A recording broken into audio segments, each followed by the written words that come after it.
Again, still 50-50 going into November, but November was the month that I already identified as the key month for crypto. Another reason why that is Ethereum already coming out of a bottom, a base here, showing strength, going back to all-time highs, resisting there, dip, and it could easily build momentum. There's two areas that can build momentum on the monthly. Can build on the 10, average 1 year price, or the 20. Now, if we go to the 20, it's better for bigger players. So that's why we have to monitor the situation very, very carefully, whether we go short or long. For me, I'm going to be looking at the 1 daily chart and looking at where that key moment is. Again, with we are continuing to find support here. This is the key. Continues to tighten, and then we decide. Hopefully it's on the long side because that's where we can make more money. But yeah, it's really, really key moment right now for the market. Probably on the upside, in my opinion. And November, again, proven to be the month I've mentioned, the decisive month.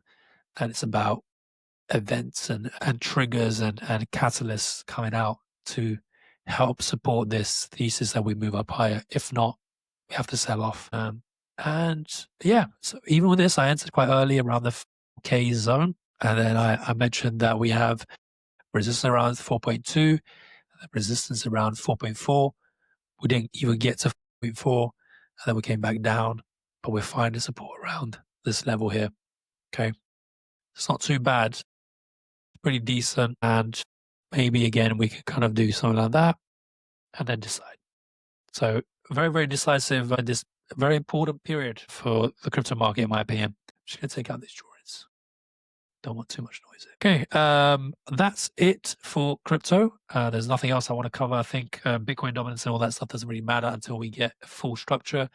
If you want an alt season, we all know Bitcoin up, alts up, and we want dominance down. But what we want is Bitcoin moving and dragging the rest of the market, but just not outperforming altcoins. That's what everybody's waiting for. We haven't had that yet. We've had it in spurts. We've had it in some moments, like these moments here in July. Nothing on a significant scale where we've had multiple months of this happening. So that means that we're not ready. November again for me is a key month, and I'm gonna try and find the perfect moment to time that and trade the opportunity. If we break 3.6, we are done with Ethereum, and we are going back down to 3K, similar to Bitcoin, going back down to around 90K. But it's still looking good. That's what I want to say. Still looking okay. Still structuring in the right way.